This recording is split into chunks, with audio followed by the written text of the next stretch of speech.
Mari kita bersatu hati di dalam doa. Bapa kami yang ada di dalam surga, yang kami sembah di dalam nama Tuhan Yesus Kristus. Pada saat ini kami mau mendengar akan kebenaran firman-Mu. Tuhan, saat ini kami memohon kepadamu, sebelum kami berkata-kata dan berbicara, hamba mohon kepadamu, berikan kepada hamba-Mu roh hikmat dan wahyu, supaya kami dapat mengenal Engkau dengan benar. Terangi mata hati kami, supaya kami dapat mengerti akan panggilan kami di dalam Kristus. Urapi hamba-Mu dan sertai kami yang mendengarkannya, supaya firman-Mu ini menjadi pelita bagi kaki kami dan terang bagi jalan hidup kami. Hanya dalam nama Tuhan Yesus Kristus kami berdoa. Haleluya. Amin. Shalom Aleichem, Besem Hamasia. Saudara-saudara yang dikasihi oleh Tuhan, pada minggu ini tema kita ialah mengatasi kekhawatiran hidup. Menurut Filipi pasal 4 ayat 6 dan 7, sebuah eksposisi yang tentunya relevan bagi kehidupan Kristen kita pada masa kini. Mari kita membaca. Janganlah hendaknya kamu khawatir tentang apapun juga, tetapi nyatakanlah di dalam segala hal keinginanmu kepada Allah dalam doa dan permohonan dengan ucapan syukur. Damai sejahtera Allah yang melampaui segala akal akan memelihara hati dan pikiranmu dalam Kristus Yesus. Saudara-saudara, sebelum kita masuk kepada pokok bahasan kita tentang mengatasi kekhawatiran hidup ini, kita ingin melihat terlebih dahulu latar belakang teks nasihat Rasul Paulus mengenai jangan kamu khawatir tentang apapun juga. Latar belakang dari kekhawatiran yang dimaksudkan oleh Rasul Paulus dalam Filipi pasal 4 ayat 6 dan 7 ini, saudara, adalah permusuhan dari kalangan orang-orang yang tidak percaya kepada Injil Kristus, sehingga menimbulkan kekhawatiran di dalam jemaat Filipi. Di awal pasal 1 ayat 28 sampai 30, Rasul Paulus mengatakan demikian. Kita membaca, dengan tiada digentarkan sedikit pun oleh lawanmu. Bagi mereka semuanya itu adalah tanda kebinasaan, tetapi bagi kamu tanda keselamatan, dan itu datangnya dari Allah. Sebab kepada kamu dikaruniakan bukan saja untuk percaya kepada Kristus, melainkan juga untuk menderita untuk Dia dalam pergumulan yang sama seperti yang kamu lihat dahulu dan yang sekarang kamu dengar tentang aku. Saudara-saudara, kita perhatikan kata kerja digentarkan di ayat 28 ini berbicara tentang para lawan dari golongan atau kelompok yang sangat ganas di Filipi yang menentang Injil Kristus. Menurut ayat 28 ini, ketidaktakutan orang-orang Kristen merupakan tanda kebinasaan bagi lawan. Sebab usaha mereka untuk menghalangi Injil Kristus akan sia-sia dan hanya akan menghasilkan kebinasaan mereka sendiri. Lalu ayat 29, frasa yang mengatakan sebab kepada kamu dikaruniakan, ini adalah sebuah penguatan iman.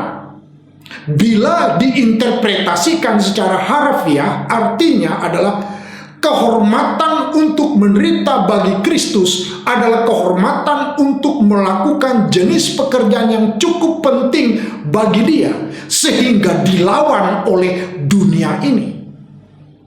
Dan menderita untuk Kristus ketika membela Injil Kristus itu merupakan suatu hak istimewa yang hanya diberikan kepada orang-orang yang percaya kepada Kristus itu sendiri.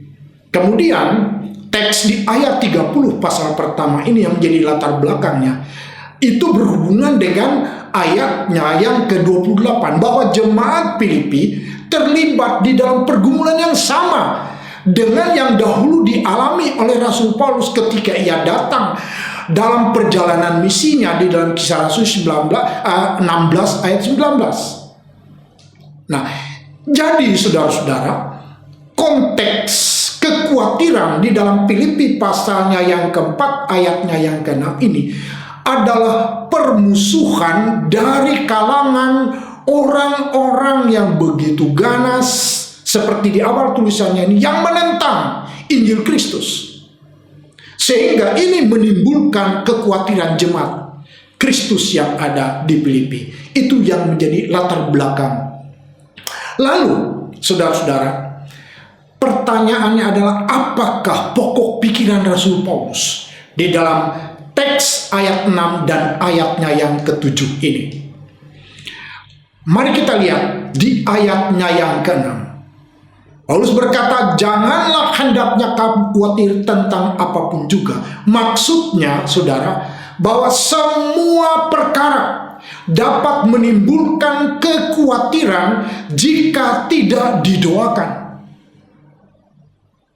Kalimat yang mengatakan dengan ucapan syukur, maksudnya ialah bersyukur atas apa yang telah dilakukan Allah, merupakan sikap yang tepat untuk mengajukan permohonan baru.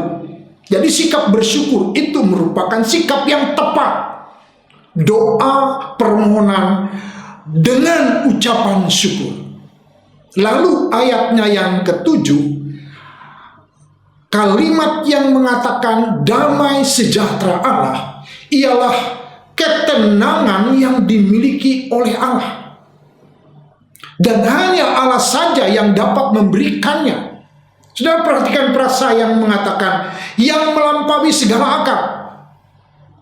Pada umumnya itu sebagai ketidakmampuan mutlak dari pikiran manusia untuk memahami kedalaman damai sejahtera Allah itu. Lebih tepatnya begini. Lebih tepatnya, ungkapan ini berarti bahwa damai sejahtera Allah itu jauh melampaui semua perencanaan cermat, gagasan cemerlang kita untuk mengatasi kekhawatiran hidup kita.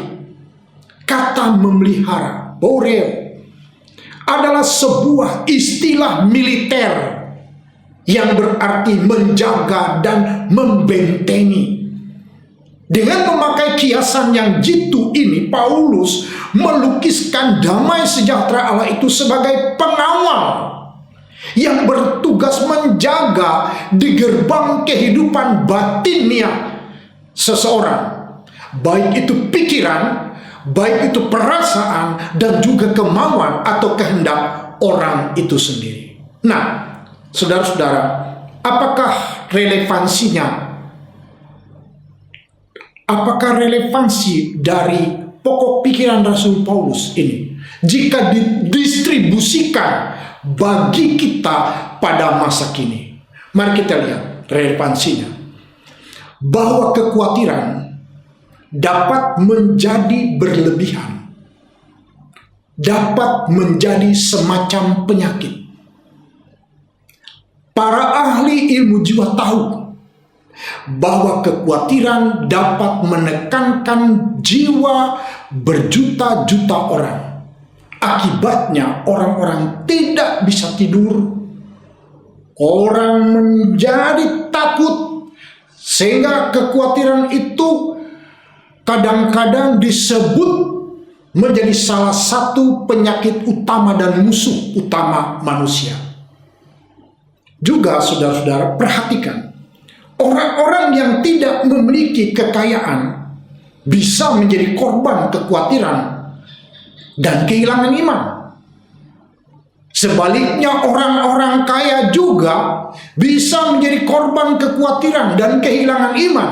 Karena apa? Karena usahanya macet, terpuruk, dan bangkrut. Kristus mengajar di dalam Matius 6 ayat 25 dan 23 tentang kekhawatiran itu. Mari kita baca. Karena itu aku berkata kepadamu, janganlah khawatir akan hidupmu, akan apa yang hendak kamu makan atau minum.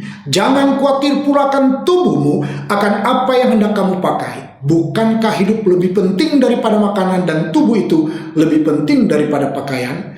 Tetapi carilah dahulu kerajaan Allah dan kebenarannya, maka semuanya itu akan ditambahkan kepadamu.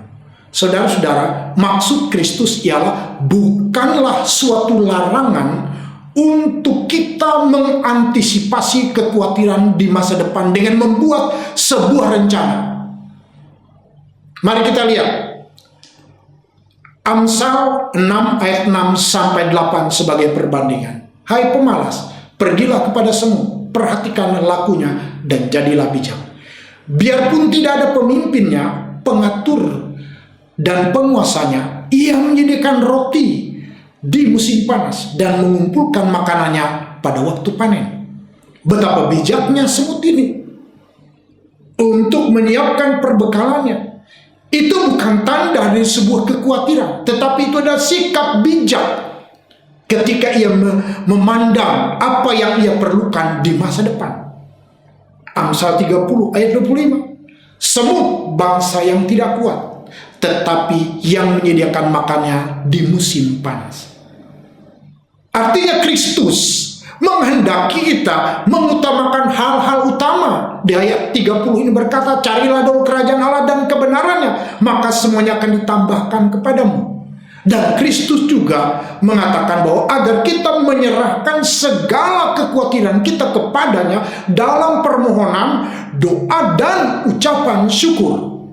Mari kita bandingkan dengan 1 Petrus 5 ayat 7. Serahkanlah segala kekhawatiranmu kepadanya, sebab ia yang memelihara kamu. Saudara-saudara, jelas di dalam ayat ini bahwa Petrus sedang berbicara tentang bagaimana mengatasi kekhawatiran itu. Kemudian Amsal 55 ayat 20 berkata, serahkanlah khawatirmu kepada Tuhan, maka ia akan memelihara engkau. Tidak untuk selama-lamanya dibiarkannya orang benar itu goyah. Serahkan kekhawatiranmu kepada Tuhan, maka ia akan memelihara engkau. Kata Amsal 55 ayat 22. Saudara-saudara, apa yang harus kita perbuat? Bacaan kita dengan jelas mengatakan bahwa ia memelihara. Artinya ialah menjadi benteng, ialah menjadi perisai di pintu gerbang hati kita dengan damai sejahtera. Itu adalah jaminan bagi kita. Sedangkan apa yang harus kita perbuat, serahkan itu di dalam doa, permohonan, disertai ucapan syukur. Ulangan 31 ayat yang ke-8 berkata, sebab Tuhan dialah sendiri akan berjalan di depanmu. Dia sendiri akan menyertai engkau. Dia tidak akan membiarkan engkau dan tidak akan meninggalkan engkau. Janganlah takut dan janganlah patah hati. Jadi saudara-saudara, alasan dan aplikasi konteks, janganlah hendaknya kamu khawatir tentang apapun juga.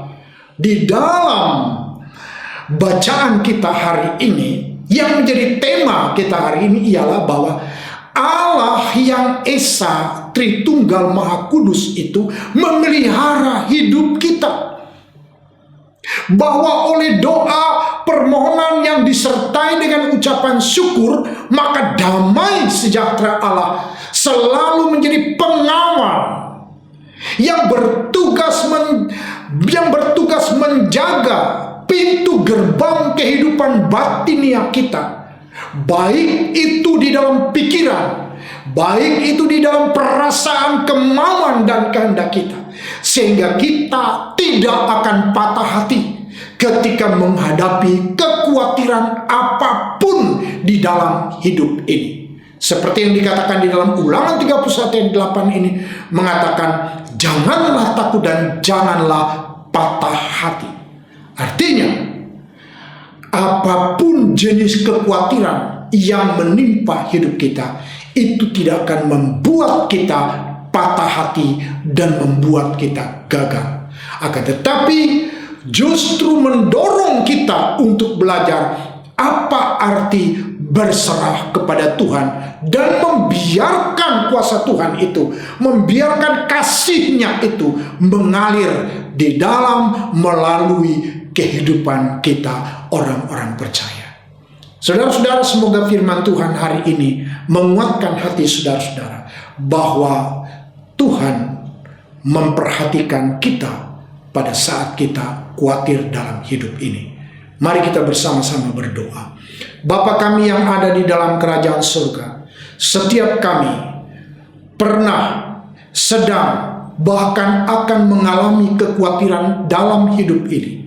Hamba berdoa, biarlah damai sejahtera yang melampaui segala akal itu memelihara hati dan pikiran setiap kami, supaya kami beroleh kekuatan di tengah-tengah pergumulan kami. Terpujilah Engkau. Hanya di dalam nama Tuhan Yesus Kristus kami berdoa. Haleluya.